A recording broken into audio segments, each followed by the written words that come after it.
এই মুহূৰ্তত আমি নলবাৰীলৈ যাব বিচাৰিছোঁ, সংযুক্ত হৈছোঁ ত্ৰিদীপৰ সৈতে। ফোনযোগে আমাৰ সৈতে সংযুক্ত হৈছে নলবাৰী ব্যুৰ ত্ৰিদীপ কলিতা। ত্ৰিদীপ, আপোনাৰ ওচৰলৈ আহিছোঁ।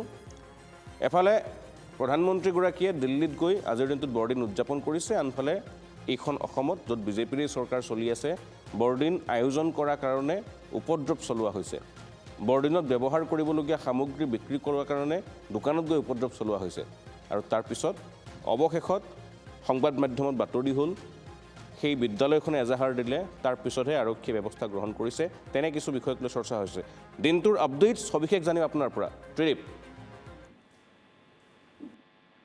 বঞ্জিত চাওক, কথাটো হ'ল এতিয়া নলবাৰীৰ ক্ষেত্ৰত যদি ক'বলৈ যাওঁ, কৈ থাকিলেও হয়তো ওৰতে নপৰিব নলবাৰী বজৰং দলৰ কথা। কাৰণ এই বজৰং দলে এটা ধৰ্মীয় অনুভূতিতে আঘাত সনা নহয়। পূৰ্বৰে পৰা বহু অভিযোগ আছে বজৰং দলৰ একাংশ সদস্যৰ বিৰুদ্ধে। সেয়া যিয়ে নহওক, প্ৰথমতে মই কৈ ল'ব বিচাৰিছোঁ, কালিৰ দিনটোত বজৰং দলৰ এটা সজাতি দলে প্ৰথমতে নলবাৰী চহৰৰ যিসমূহ ব্যৱসায়িক প্ৰতিষ্ঠানত বৰদিন উপলক্ষে ব্যৱহৃত সামগ্ৰী, সেই সামগ্ৰীসমূহ বিক্ৰীৰ বাবে ৰখা হৈছিল, সেই সামগ্ৰীসমূহ উলিয়াই আনিছিল বা ব্যৱসায়িক প্ৰতিষ্ঠানসমূহক ভয় ভাবুকি প্ৰদৰ্শন কৰিছিল আৰু সেই সামগ্ৰীসমূহ উলিয়াই আনি ৰাজপথত দলিয়াই দিছিল, জ্বলাই দিয়া হৈছিল আৰু উপদ্ৰৱ চলাইছিল। আৰু তাৰ পিছত বিয়লিৰ ভাগত নলবাৰী পানীগাঁওস্থিত যিখন চেণ্ট মেৰী স্কুল আছে, চেণ্ট মেৰী স্কুলত গৈ তেখেতসকলে চৌহদৰ ভিতৰত প্ৰৱেশ কৰিছিল আৰু তাৰ ভিতৰত চৌহদৰ ভিতৰত থকা সান্তা ক্লজৰ যিসমূহ মূৰ্তি হওক বা বৰদিন উপলক্ষে যিসমূহ আয়োজন কৰিছিল, সেইসমূহ সকলো আচলতে ভাঙি চিঙি তহিলং কৰিছিল, উদ্ভণ্ডালি কৰিছিল, এক প্ৰকাৰ গুণ্ডাগিৰি কৰিছিল বজৰং দলৰ একাংশ সদস্যই। আৰু তাৰ পিছতে আজিৰ দিনটোত সেই বজৰং দলৰ সদস্যসকলৰ বিৰুদ্ধে চেণ্ট মেৰী স্কুলৰ যিসমূহ কৰ্তৃপক্ষই এজাহাৰ দাখিল কৰিছিল। আৰু সন্ধিয়াৰ ভাগত নলবাৰী চহৰৰ ঋদ্ধি সিদ্ধি হোটেলৰ, অৰ্থাৎ নলবাৰী চহৰৰ যিটো পাণ কেন্দ্ৰ শ্ৰী শ্ৰী হৰিমন্দিৰৰ চকৰ পৰা তেওঁলোকক প্ৰথমতে আটক কৰা হৈছিল। আৰু তাৰ পিছত তেওঁলোকক বেলশৰ আৰক্ষী থানাত কেইবা ঘণ্টা জোৰা সোধপোছ কৰিছিল আৰু সোধপোছৰ অন্তত ইতিমধ্যে গ্ৰেপ্তাৰ কৰা হৈছে 4গৰাকীকৈ নেতাক। আৰু এই 4গৰাকী নেতাৰ ভিতৰত আছে আপোনাৰ নলবাৰী জিলাৰ যিগৰাকী বজৰং দলৰ সম্পাদক ভাস্কৰ ডেকা, উপসভাপতি মানৱ পাটগিৰি আৰু সহকাৰী সম্পাদক হৈছে বিজু দত্ত। আৰু বজৰং দলৰ নয়নমণি তালুকদাৰক আটক কৰিছিল ইতিমধ্যে আৰক্ষীয়ে।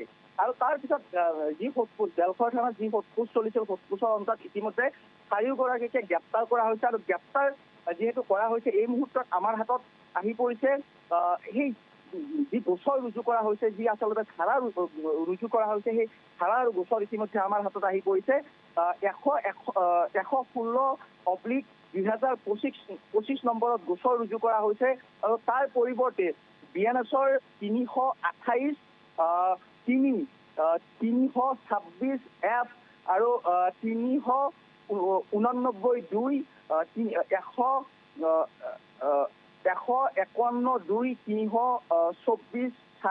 61(2) ধাৰা ইতিমধ্যে বলবৎ কৰা হৈছে। আৰু এই অধীনতে আচলতে এই সমূহ ধাৰাৰ অধীনতে আচলতে তেওঁলোকক গ্ৰেপ্তাৰ কৰা হৈছে।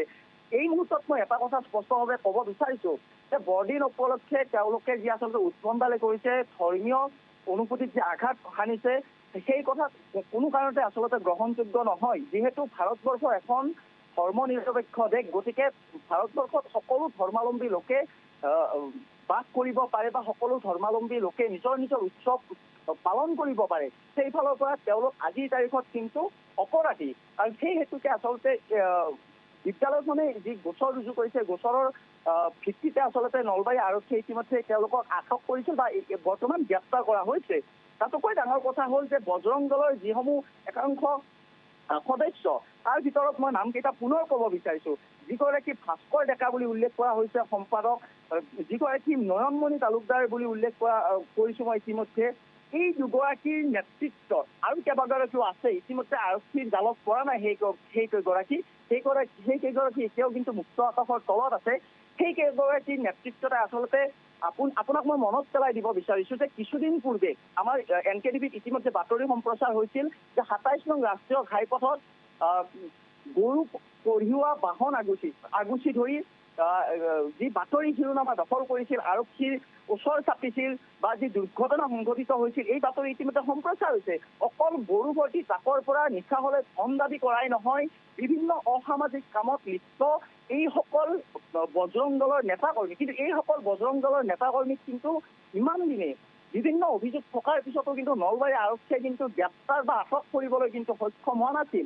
অৱশেষত এতিয়া ধৰ্মীয় অনুভূতিত আঘাত হনা হ'ল এটা বিশেষ ধৰ্মাৱলম্বী লোকৰ ওপৰত বা খ্ৰীষ্টান ধৰ্মাৱলম্বী লোকৰ ওপৰত, বিশেষকৈ যিহেতু খ্ৰীষ্টমাছৰ আগদিনাখন বা বৰদিনৰ আগদিনাখন যিহেতু এই ঘটনা সংঘটিত কৰিলে, তাৰ পিছতে এক প্ৰকাৰ সমগ্ৰ অসমতে এই যি ঘটনা, এই ঘটনাক লৈ এক প্ৰকাৰ নাক কোচ খাইছিল আৰু এক প্ৰকাৰ নলবাৰী আৰক্ষী প্ৰশাসনক দোষাৰোপ কৰিছিল। কিহৰ বাবে আচলতে নলবাৰী আৰক্ষী প্ৰশাসনে সাহস কৰিব পৰা নাই, উদ্ভণ্ডালি কৰা বজৰং দলক বা কিয় নাকি লগাব পৰা নাই।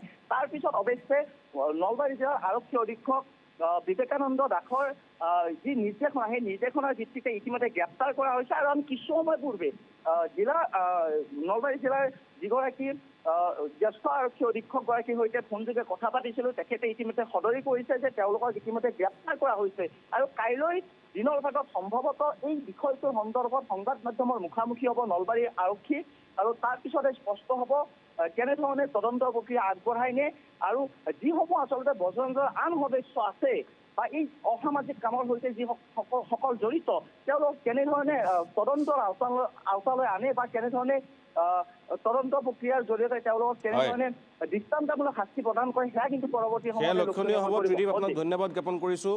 সবিশেষ জনালে। আজিৰ দিনটোৰ আপডেটছখিনি আমি আপোনাৰ জৰিয়তে দৰ্শকলৈ আনিলোঁ। প্ৰসংগ হ'ল, এটা সংগঠন কেতিয়াও বেয়া বা এটা সংগঠন কেতিয়াও বিয়োগাত্মক চিন্তাৰ হ'ব নোৱাৰে। এটা সংগঠনক বদনামী কৰে সেই সংগঠনটোত থকা একাংশ নেতাই, যিসকলে গুৰু গোসাঁই নামানি কেৱল নিজৰ হিতৰ কাৰণে চিন্তা কৰে। নলবাৰীত যি ঘটনা সংঘটিত হ'ল, তাত মূলতঃ বজৰং দলৰ কিছু নেতৃত্ব উপস্থিত আছিল, কিন্তু তাৰ কাৰণে বজৰং দলক আপুনি দোষাৰোপ কৰিব নোৱাৰে। ইয়াৰ পিছত এইসকল নেতাৰ বিৰুদ্ধে বজৰং দলে কি ব্যৱস্থা গ্ৰহণ কৰে, যি ধৰ্মীয় উদাৰতাৰ কথা উল্লেখ কৰা হয় ভাৰতবৰ্ষত, যি ধৰণে ভাৰতবৰ্ষত প্ৰত্যেকটো ধৰ্মৰ মানুহক সদায় শিৰ উচ্চ কৰি জীয়াই থকাৰ স্বাধীনতা দিয়া হয় বুলি কোৱা হয়, সেইখন দেশত কোনো এক ধৰ্মৰ লোকৰ ধৰ্মীয় অনুষ্ঠানৰ আয়োজনৰ প্ৰাক মুহূৰ্তত গৈ এই ধৰণে যদি কোনোবাই অনাধিকাৰ প্ৰৱেশ কৰে, আক্ৰমণ কৰে, লণ্ডভণ্ড কৰে, তেনে নেতৃত্বৰ বিৰুদ্ধে বা তেনে কৰ্মীৰ বিৰুদ্ধে এটা সংগঠনে কি ব্যৱস্থা গ্ৰহণ কৰে, সেয়াও নিশ্চিতভাৱে লক্ষণীয় হ'ব এই বিষয়টোৰ ক্ষেত্ৰত।